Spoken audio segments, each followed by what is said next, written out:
Et salut les filles, on se retrouve aujourd'hui pour le vlog Mars du 9. Alors, le programme, moi je vous enregistre cette vidéo, on est le soir, c'est pour ça que la lumière est peut-être pas super, mais mon programme pour aujourd'hui, c'est de vous parler de l'inceste, dont j'ai déjà parlé à plusieurs reprises et sur plusieurs vlogs. Je pense que en ce lendemain de journée de la femme, c'est une occasion d'en parler. Et puis, c'est un sujet qui, j'ai remarqué, vous touche beaucoup. Vous regardez beaucoup les vidéos quand j'aborde ce thème. Donc, je suppose que si vous les regardez, c'est pas pour rien. C'est parce que on est beaucoup à avoir subi ça malheureusement. Voilà, là, je voulais vraiment faire une thématique inceste. Vraiment parler, c'est pas pour parler de viol ou quoi, mais vraiment pour parler d'inceste. Donc je vais commencer avec une petite définition déjà, toute simple. Qu'est-ce que c'est l'inceste? J'ai mon petit cahier et je vais pouvoir vous expliquer. Donc l'inceste, c'est une intrusion abusive d'un proche parent par la voyance, le toucher, le sucer, puis par la pénétration, par l'exhibition, par faire assister l'enfant ou l'adolescent à des scènes qu'il ne devrait en principe pas voir. Voilà. Tout ça, c'est l'inceste et le climat incestueux. Alors, ensuite, à qui s'applique l'inceste? C'est-à-dire quelle personne qui vous touche peut-on catégorifier d'incestueux et pas de viol en l'occurrence? Alors, par une tante, par un oncle, par une mère, par un frère, par un grand-père, par un père, par un cousin, voilà. Ce sont des ascendants familiaux proches et donc bien évidemment là le caractère de viol va prendre un caractère plus important et on va y ajouter l'inceste. À savoir qu'en France, l'inceste n'est pas qualifié d'inceste. C'est-à-dire que moi qui ai été violée pendant 4 ans par mon grand-père, il est marqué sur les écrits du tribunal, et ça un jour je vous les montrerai d'ailleurs, parce que je pense que c'est important aussi. Il est écrit agression commise sur un mineur de moins de 15 ans par un ascendant. Voilà, c'est marqué par un ascendant, mais c'est pas marqué inceste. En France, l'inceste n'est pas vraiment reconnu. D'ailleurs, on va en arriver à notre deuxième partie, qui justement parle des statistiques. Et comme vous allez le remarquer, eh bien, des statistiques officielles, il n'y en a pas. Je ne vais pas vous mentir, en France, il n'y a aucune statistique officielle concernant l'inceste. Il y en a concernant le viol, il y en a voilà, on sait que, par exemple, il y a un viol commis toutes les 7 minutes en France. Ça, c'est un sondage, une statistique qui est connue depuis longtemps, on le sait. Mais sur l'inceste, il n'y a aucune certitude. Il y a certaines études, cependant, qui ont été menées par des associations et qui nous donnent des chiffres. Alors, par exemple, personnes qui ont commis l'inceste, il y a 6% des moins de 14 ans qui l'ont commis sur les personnes qui l'avouent. Parce que le problème de l'inceste, c'est qu'il y a plein de gens qui le subissent, mais qui n'en parlent jamais. Donc 6% sur les cas reconnus, comme on dit.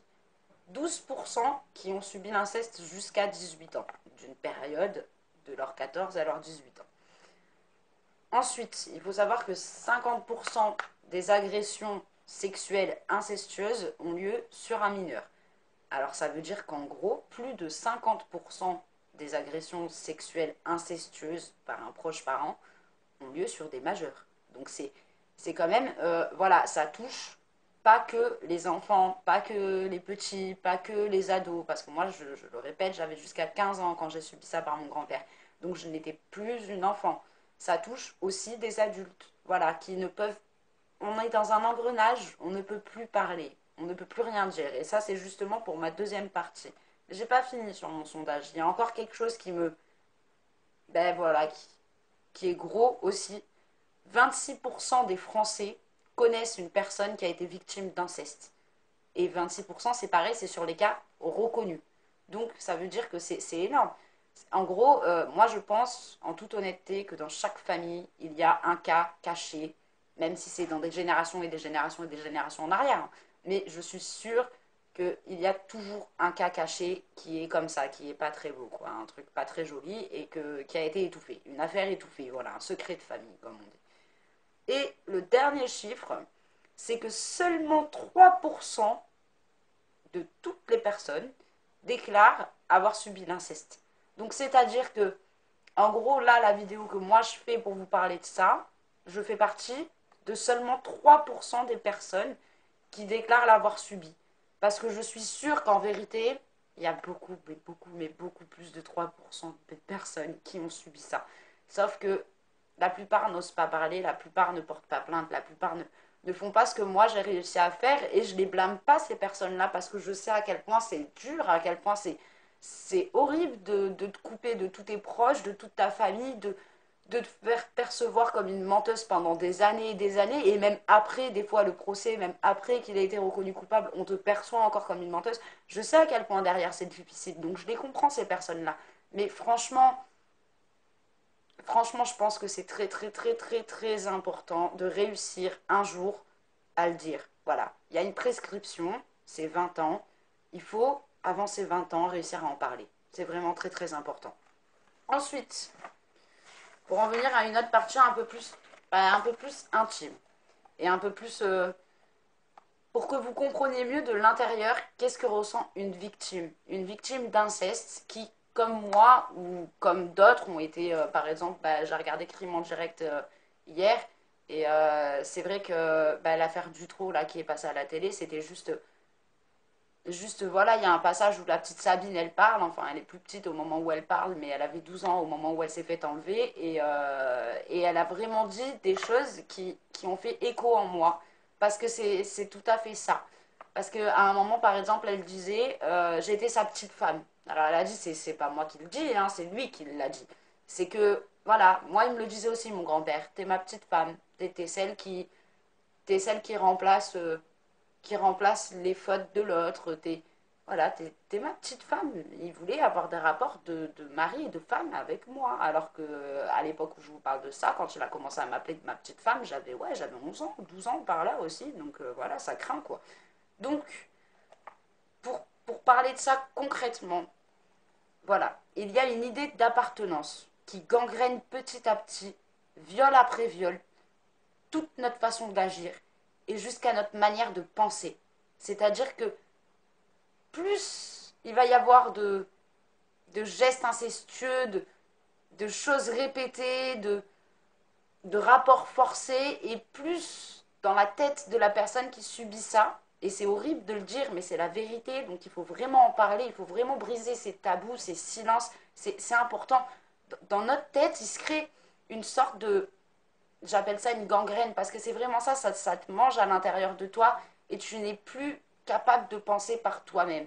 Tu, tu te dis que ce que tu vis, tu te dis pas que c'est normal, tu sais que c'est pas normal, mais c'est franchement quelque chose de très très difficile à assimiler et à accepter parce que les gens qui ne l'ont pas vécu, ils doivent se dire mais au bout d'un moment tu te rebelles ou tout ça. Non, au bout de quelques années, au bout de... Voilà, moi je sais que j'ai commencé, j'avais 11 ans et demi, même pas, j'avais même pas 11 ans et demi, j'avais 10 ans et demi quand il a commencé à me faire des attouchements. Alors il n'y avait pas de viol à cette époque-là, il me touchait, il me forçait à le sucer, mais c'est des choses déjà affreuses. Mais quand à cet âge-là, tu le perçois pas pareil, c'est ton grand-père, il te demande de lui faire ça, à ce moment-là, tu ne vois pas forcément les choses en mal ou en... Voilà, je me sentais mal à l'aise, oui, mais j'ai accepté parce que c'était mon grand-père et qu'il me le demandait et que voilà. Et au bout de plusieurs fois, quand c'est répétitif, quand c'est comme moi, au bout d'un moment, c'était tous les week-ends, même des fois plusieurs fois par semaine. Enfin, ça a été vraiment, vraiment des moments pour moi où j'ai carrément zappé des mois et des mois entiers de ma vie, des périodes de ma vie qui ont été complètement effacées à cause de ça. Mais à force, t'as quelque chose qui se crée et dans ton cerveau, tu n'arrives plus à dire non. Tu es au service de ton agresseur. C'est vraiment ça. Et donc, voilà, on appartient à notre agresseur. Il y a une influence sur nous à chaque instant, dans tous nos actes, et qui peut s'étendre à de longues et nombreuses années ensuite. C'est-à-dire que ça ne s'arrête pas avec, avec l'arrêt des viols. Moi, mon grand-père, il m'a plus touchée depuis mes 14 ans et demi, 15 ans. Et allez, on va dire, même pas. J'allais dire, on va dire que ça fait un an que je vais mieux, mais même pas, parce que j'ai des réminences permanentes et je les aurai toute ma vie. Il y a des fois, on va me faire des réflexions ou un ami va me faire une petite pique et ça va passer chez une autre personne, ça va passer très très bien, elle va rigoler avec toi et tout. Mais chez moi, par rapport à ce que j'ai subi, ça passe pas.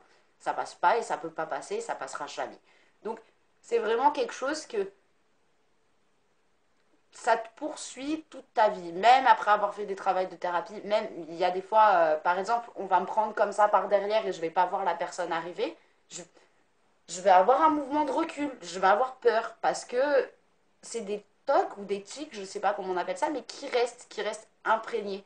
Euh, je déteste quand mes copains, si j'ai pas confiance en mon partenaire, je déteste qu'ils me touchent les cheveux parce que mon grand-père le faisait et que c'est. Alors moi, quand je le fais, ça me dérange pas, mais quand c'est un homme qui me le fait, si je suis pas en confiance avec la personne, ça va pas passer et je vais le sentir de suite si ça passe pas. Après, il y a des fois, ça va passer, je comprends pas, ça va passer direct parce que peut-être c'est pas le même toucher, c'est pas la même façon de faire et il y aura pas de problème. Mais il y a des fois, ça passe pas du tout. Voilà, c'est comme ça, j'ai le déblocage.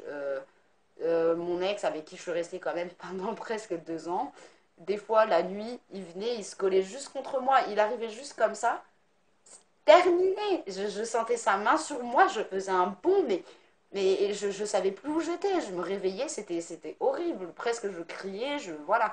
Des fois, je fais des cauchemars la nuit, je cauchemare encore sur ça alors que j'ai 22 ans et que voilà. Donc, c'est toute ta vie, ça te suit. Voilà. Je vais pas m'étendre plus là-dessus. Je pense que je vous ai fait un petit topo avec des statistiques et avec vraiment les effets qu'on ressent même des années après. C'est quelque chose que je voulais vraiment vous faire partager. Alors, n'hésitez pas à liker, à commenter mes vidéos. Comme d'habitude, abonnez-vous. Il y a vraiment... je fais pas que des sujets beauté, des sujets mode. Je fais plein de choses. Je parle de plein de trucs. Et je pense que c'est important au jour d'aujourd'hui dans la société dans laquelle on est qui est justement très sexualisé, de parler des choses et d'essayer d'arrêter cet engrenage voilà de la femme objet, la femme sexuelle, la femme non, la femme elle est belle, elle est sensuelle, elle est naturelle, on peut s'habiller très très bien et s'habiller mini et s'habiller, mais en étant pas vulgaire, mais classe. Voilà. Et il faut savoir faire cette différence. C'est important. Je vous embrasse tous très fort. J'espère que ce vlog vous aura plu. Et puis, on se dit à demain pour un nouveau vlog. Ce sera un tag questions. Et c'est des questions que j'ai toutes créées moi-même. Des questions sur les femmes, des questions pour les femmes, mais aussi pour les hommes. Voilà, une bonne soirée tout le monde. Enfin, une bonne journée pour vous, parce que là c'est le soir, mais je vais poster ce vlog que demain. Salut!